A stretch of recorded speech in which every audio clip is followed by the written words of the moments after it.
The Galactic Military Academy had seen its share of unusual cadets over the centuries. Zarithian warriors who could crush steel with their bare hands, Vesperian telepaths who communicated through pure thought, Korthak strategists whose minds processed battle scenarios faster than quantum computers. But Arya Chen was different in a way that made even the instructors uncomfortable. She never spoke. Not during orientation, when the other human cadets had bombarded Commander Vexthul with eager questions about interspecies combat techniques. Not during mess hall conversations, when stories of homeworlds and family traditions flowed like rivers between the tables. Not even during direct questioning in tactical analysis class, when Professor Grimtalk's 8 eyes would fix on her expectantly, waiting for an answer that never came. The other cadets had theories, whispered in dormitory corridors when they thought she couldn't hear. Some believed she was mute, a genetic defect that somehow slipped past the Academy's rigorous medical screening. Others speculated she was autistic, lost in her own world and unable to connect with those around her. The crueler ones suggested she was simply stupid, a charity case admitted to fill some diversity quota. They were all wrong. Arya heard everything. She understood more than any of them realized. In the 3 months since arriving at the Academy, she had absorbed every lesson, every technique, every whispered conversation about alien psychology and combat doctrine. Her silence wasn't a limitation. It was a choice. A tool she had been perfecting since childhood on the mining colonies of Kepler 442b, where speaking out of turn could mean the difference between survival and becoming another casualty of corporate negligence. On Kepler 442b, children learned quickly that the quiet ones lived longest. The arena championship arrived with all the pomp and ceremony the Academy could muster. It was the culminating event of the first year, where cadets from across the galaxy would demonstrate their combat prowess in single elimination matches. The betting pools among the upper year students favored the obvious choices. Thaxamor, whose exoskeleton could deflect plasma rounds, Zilandra, whose species could phase through solid matter for brief periods, and surprisingly, Marcus Webb, the human whose aggressive fighting style and constant trash-talking had earned him the nickname, the Terran Berserker. No one bet on Arya Chen. She entered the arena for her first match against a towering Brigothian whose crystalline skin could reflect energy weapons back at attackers. The crowd's silence was different from her own. Theirs was expectant, waiting for the quick elimination they all anticipated. The Brigothian, Kreshtal, had been boasting for weeks about how he would teach the mute human the language of pain. The match began with traditional formality. Kreshtal raised his forearms and bellowed a war cry that shook the arena's foundations. Spectators from his homeworld cheered, their crystal voices creating a harmonic resonance that made the air itself vibrate. Arya simply stood there studying him.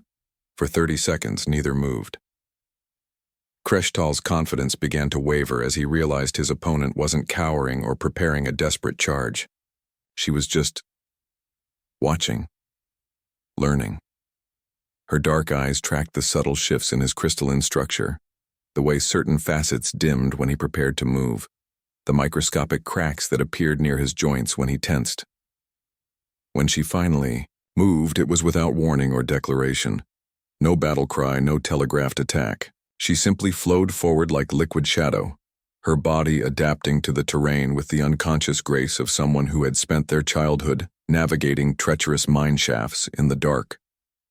Kreshtal swung his massive fist downward, confident that even a glancing blow would shatter human bones. But Arya wasn't where his fist landed. She had read the micro-movements in his shoulder, the slight shift in weight that preceded the attack.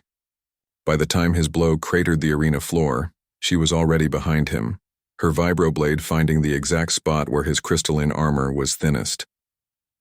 The match ended in 14 seconds. The arena fell silent, not the expectant quiet from before, but a stunned, breathless hush that seemed to stretch infinitely. Kreshtal collapsed, his nervous system severed with surgical precision. He would live, but his combat career was over.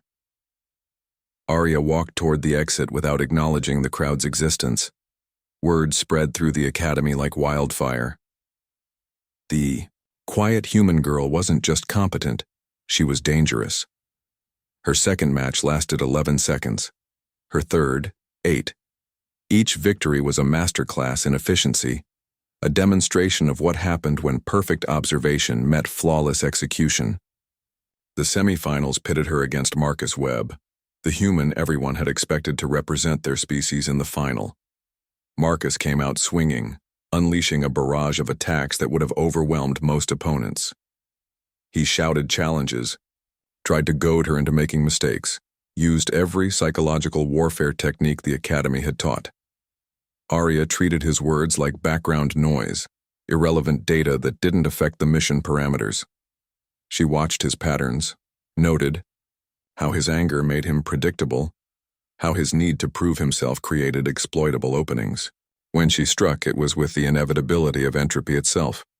Marcus hit the ground unconscious, never having landed a single blow.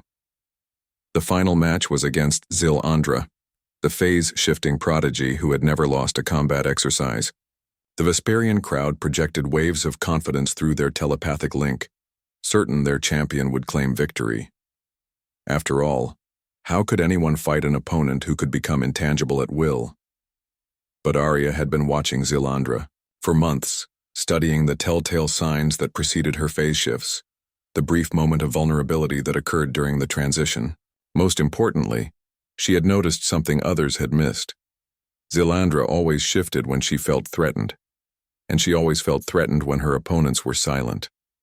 The Vesperian was used to reading hostile thoughts, to sensing the violent intentions that preceded attacks.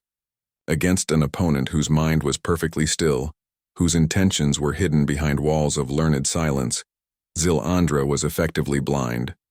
The final match lasted exactly 7 seconds. As Arya stood in the center of the arena, championship, crown held above her head by robotic ceremony drones, the crowd finally understood what they had witnessed. This wasn't just a victory. It was a demonstration of what made humans truly dangerous in a galaxy full of beings with superior strength, speed, and exotic abilities. Humans could adapt. Humans could learn.